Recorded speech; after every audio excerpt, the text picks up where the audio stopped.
Hey guys, welcome to the new and improved installment of Alpha's editorial.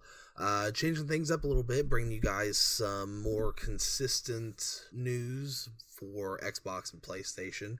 So what I mean by Xbox and PlayStation news is I'm going to give you guys the lowdown on what games with gold and PlayStation Plus games are for the month. So for Xbox, we have Bloodstained Curse of the Moon, that is available from the beginning to end of February. We have Super Bomberman R, February 16th to March 15th.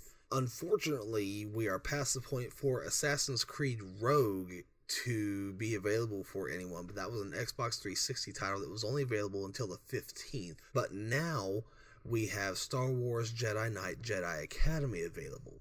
Another little tidbit of information, those of you that subscribe to the Xbox Game Pass, you now have the opportunity to play Crackdown 3, which is an Xbox exclusive. So as you know, any Xbox exclusive comes straight to the Xbox Game Pass. So Crackdown 3 just came out within the past week, ready for you to install and play whenever you want. Going over to PlayStation, this month on PS4, we have For Honor and Hitman the Complete First Season available with your PlayStation Plus membership.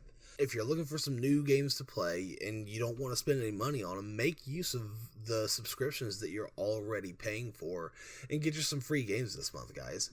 So moving on with pretty interesting collector video game news, a Super Mario Brothers NES cartridge that sold for over $100,000. Now, before you go and grab your copy out of your mom's, brush it off or whatever, this was a very specific copy.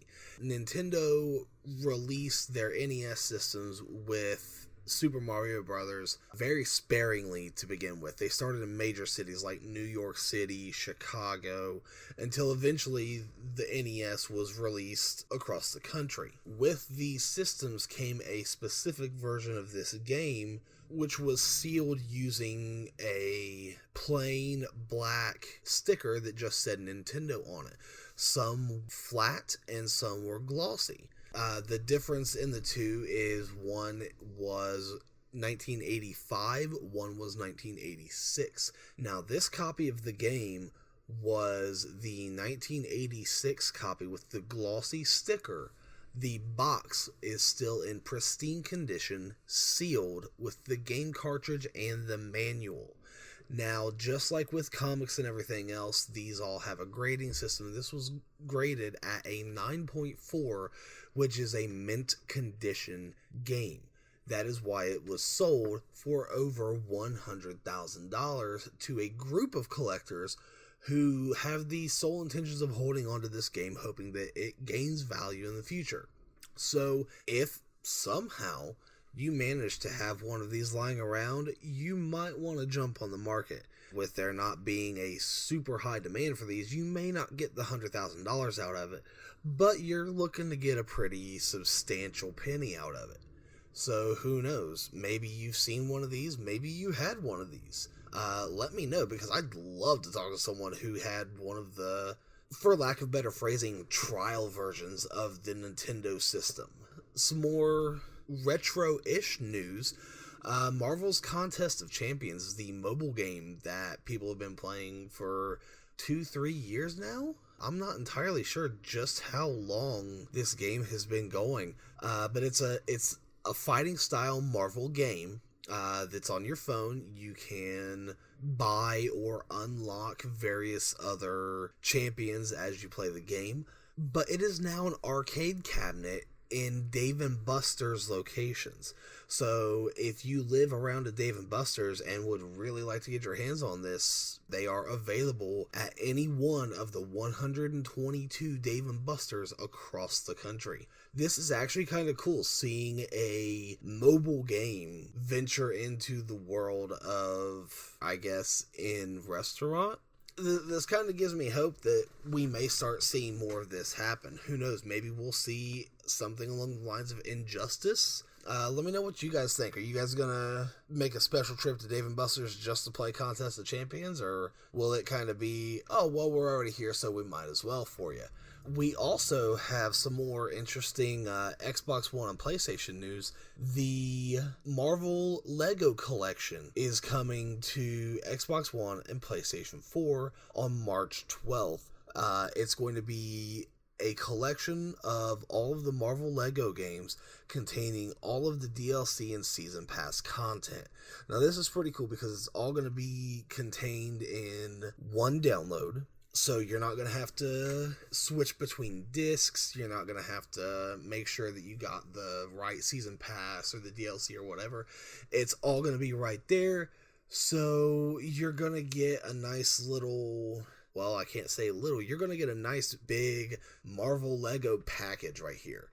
Anyone who's a fan of the Lego game franchises, which I truly have become one as of late, playing them with my kids, this is something that I am definitely excited about. This is something that I know that I can sit down with my oldest daughter and we can play a couple hours here and there and really not get bored and get some really cool story out of it too.